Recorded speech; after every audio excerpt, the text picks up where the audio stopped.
নমস্কার শ্রোতা বন্ধুরা, সকলকে ধর্ম সংকল্প চ্যানেলে স্বাগত। আশা করি সকলে সুস্থ আছেন, ভালো আছেন। তাহলে চলুন আজকের ভিডিওতে। এই ভিডিও থেকে আমরা আজকে জানব এই বছর অর্থাৎ 2026 সালে বাংলা 1433 বঙ্গাব্দে অক্ষয় তৃতীয়া কবে পালিত হবে, 19 নাকি 20 এপ্রিল। পঞ্জিকা অনুসারে জেনে নেব অক্ষয় তৃতীয়ার সম্পূর্ণ সময়সূচি। অক্ষয় তৃতীয়ার দিন লক্ষ্মী গণেশের পুজো ও হালখাতা পুজোর বিশেষ সময়সূচি। এছাড়াও জানব অক্ষয় তৃতীয়ার দিন গঙ্গা স্নানের বিশেষ সময়। জানব অক্ষয় তৃতীয়ার দিন কি কিনবেন এবং কোন জিনিস এই দিন ভুলেও কেনা যাবে না, কিনলে হবে সংসারের অমঙ্গল।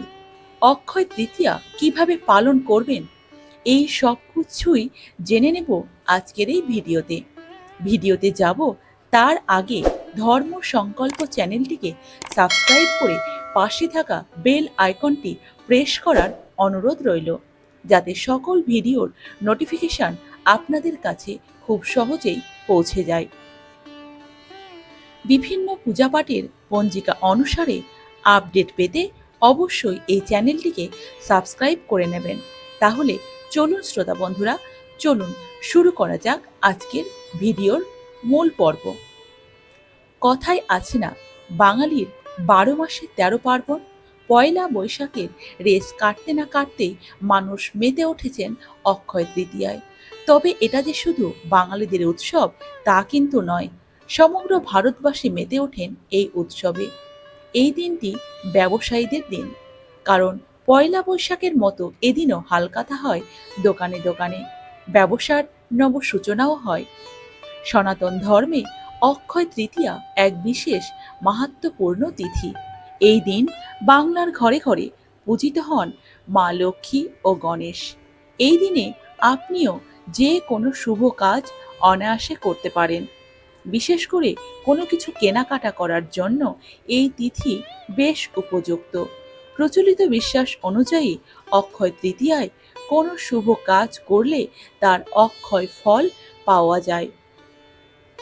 অক্ষয় শব্দের অর্থ হলো যা কখনো হ্রাস পায় না, যা সময়ের সাথে সাথে ক্রমাগত বৃদ্ধি পেতে থাকা সম্পদ, সুখ ও সাফল্যের প্রতীক। অক্ষয় তৃতীয়া হলো বৈশাখ মাসের শুক্লপক্ষের তৃতীয়া তিথিতে পালিত পবিত্র একটি দিন। অক্ষয় শব্দের আক্ষরিক অর্থ হলো চিরন্তন বা অনন্ত, যা ইঙ্গিত করে যে এই দিনে করা সৎ কর্ম বিনিয়োগ বহু গুণে বৃদ্ধি পায় এবং স্থায়ী সুফল বয়ে নিয়ে আসে। অক্ষয় তৃতীয়ার দিন কোনো কোনো জিনিস কেনা অত্যন্ত শুভ এবং কোনো কোনো জিনিস কেনা এই দিনে একেবারেই অশুভ। সোনা হলো সম্পদ ও স্থিতিশীলতার প্রতীক। মনে করা হয় সোনা কিনলে সংসারে সমৃদ্ধি সুখ নিয়ে আসে, লক্ষ্মী আসে সংসারে। সোনা মা লক্ষ্মীর আরেকটি গুণ বা রূপ। সাধারণত গয়না বা মুদ্রা কেনা এদিন অত্যন্ত শুভ বলে মনে করা হয়। সোনা ও রূপো এই শুভ দিনে কিনতে পারলেন। কোন কারণে যদি সোনা ও রূপো কিনতে না পারেন, তাহলে অবশ্যই পিতলের বাসনপত্র বা তামার পাত্র কিনতে পারেন। এগুলো কেনাও অত্যন্ত শুভ বলে মনে করা হয়েছে। মনে করা হয় এছাড়াও এই দিন নতুন ব্যবসা শুরু করা, প্রকল্প বা বিনিয়োগ করা এবং নতুন বাড়ি ক্রয় করা অত্যন্ত শুভ। এই দিন দান পারলে অবশ্যই অন্ন, বস্ত্র, জল দান করুন। এতে মা লক্ষ্মীর আশীর্বাদ আপনার সংসারে বহু গুণে বৃদ্ধি পায়। এই দিন আপনি নতুন বস্ত্র ও পুজোর যে কোনো সামগ্রী কিনতে পারেন। তবে একটি কথা, যদি ঘট কেনেন, পুজোর ঘট, তাহলে ঘরটি কোনো অবস্থাতেই খালি বাড়িতে নিয়ে আসবেন না। তাতে গঙ্গা জল অথবা আতপ চাল দিয়ে ভর্তি করে সেই ঘরটি গৃহে নিয়ে আসবেন। যদি ভালো কর্ম করা হয় তার জন্য অক্ষয় পুণ্য লাভ হয়, আর যদি খারাপ কাজ করা হয় তবে অক্ষয় পাপের বোঝা বহন করে বেড়াতে হয় আপনাকে। তাই শাস্ত্রের নির্দেশ অনুযায়ী এদিনের প্রতিটি কর্ম খুব সাবধানে করা উচিত। কোনো খারাপ কাজ, কোনো কটু কথা যেন মুখ থেকে বের না হয়, কোনো কারণে যেন কারোর কোনো ক্ষতি না হয়। তাই এই দিন যতটা সম্ভব নিজেকে মৌন রাখা দরকার, পুজো পাঠ করা দরকার, শ্রীহরির নাম কীর্তন করা দরকার, দান ধ্যান বা অন্যকে আনন্দ দেওয়া প্রয়োজন। যেহেতু এই তৃতীয়ার প্রতিটি কাজ অক্ষয় থাকে, তাই প্রতিটি পদক্ষেপ করতে হবে সতর্কভাবে। এই ব্রতের প্রধান উপকরণ হলো জপ। শুক্লা তৃতীয়া তিথিতে জপ দিয়ে লক্ষ্মী নারায়ণের পুজো করে ব্রাহ্মণকে অন্ন, বস্ত্র, ফল, ভোজ্য, টাকা ইত্যাদি দিয়ে বরণ করতে হয়। ব্রত পালনকারীরা এদিন জপ দিয়ে তৈরি খাবার খান। সূর্য ওঠার আগেই নদীর ঘাটে ফুল, বেলপাতা, দূর্বা, সর্ষের তেল, সিঁদুর প্রভৃতি উপকরণ দিয়ে সূর্যদেব এবং মা গঙ্গা দেবীকে পুজো করে পরিবারের মঙ্গল কামনার জন্য স্নান সম্পূর্ণ করা অত্যন্ত, বিশেষ করে গঙ্গা স্নান সম্পূর্ণ করা অত্যন্ত শুভ বলে মনে করা হয়েছে। এবার জানবো অক্ষয় তৃতীয়ার দিন কোন কোন জিনিসগুলো ভুল করেও কিনবেন না, অথবা শাস্ত্র অনুসারে কোন জিনিসগুলি কেনা একেবারেই আমাদের সংসারের পক্ষে অমঙ্গল, আমাদের সংসারে অশুভ বয়ে নিয়ে আসে, অশুভ ইঙ্গিত বহন করে। লোহা ও অ্যালুমিনিয়ামের জিনিসপত্র। লোহা হলো শনিদেবের প্রতীক এবং অ্যালুমিনিয়াম অপবিত্র বলে মনে করা হয়। ধারালো কোনো জিনিস যেমন ছুরি, কাঁচি, ব্লেড, হেসো ইত্যাদি কেনা একেবারে নিষেধ বলে মনে করা হয়েছে। প্লাস্টিক ও যে কোনো রঙের কালো রঙের জিনিস, যে কোনো কালো রঙের জিনিস কিন্তু কেনা এই দিনে একেবারেই যাবে না। এই দিনে কাঁচের জিনিস একদম কিনবেন না। কাঁচ রাহুর সাথে সম্পর্কিত, যা আমাদের মানসিক চাপ বাড়ায়, তাই এই দিন কাঁচের জিনিস একেবারেই কিনবেন না।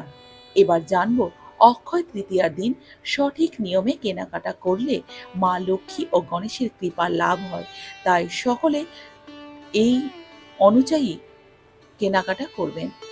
প্রথমে সকালবেলায় ঘুম থেকে উঠে স্নান করুন, পারলে গঙ্গাতে, আর যদি পবিত্র নদীতে স্নান করতে না পারেন তাহলে অবশ্যই বাড়িতে গঙ্গা জল মিশিয়ে স্নান করুন।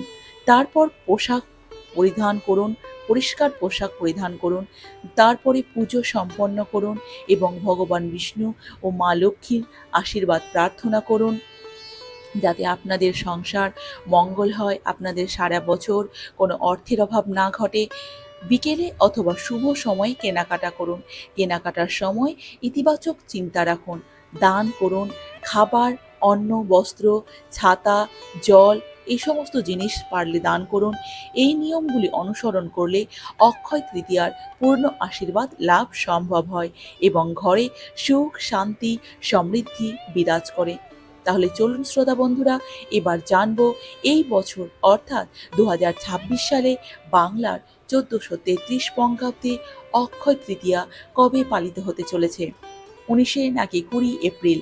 জানবো অক্ষয় তৃতীয়ার দিন লক্ষ্মী গণেশ পূজা এবং হালখাতা পূজার বিশেষ সময় কখন এবং এই দিনের শুভ সময়।